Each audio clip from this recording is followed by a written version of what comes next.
and welcome to this week's Down to Biz with Ash and Jeff.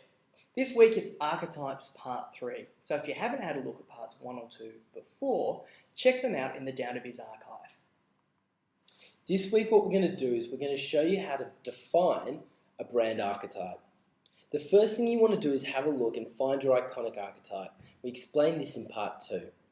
Then you want to define the nuances and refine that archetype so that you can define your brand clearly and set it apart from the others in the market. Then you need to continually contemporize. Just as times change, brands change slightly to match them, but the core archetype should always be the same. So, in terms of finding your archetype, that goes in the middle. It's the core of what your brand stands for. Then, what you need to do is pull out the aspects of that archetype that are relevant to you. We recommend doing that in no more than 4 different words. Take an archetype like the magician, for example.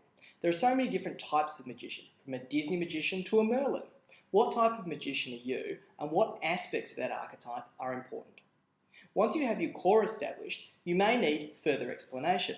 An influencer to the left is past looking. It's your credibility of where you've been in the past, a historical reference point. Maybe that won't change as you move forward. To the right is an influencer of the future. Where is the brand going? How is it going to evolve and change over time? We recommend having an association with no more than 3 archetypes, else it's hard for consumers to continually keep up and connect. Here's an example. Apple. They've always been a creator, bringing out new products, new ways of doing things. But at their very core, they're probably a hero. If you refine that with stylish, having a certain swagger about them, being innovative, changing the old ways, reliable, somebody who customers can rely on to fight their corner, and being refined, then that gives you a real sense of who Apple are. For the future, well, Apple are probably going to continually evolve.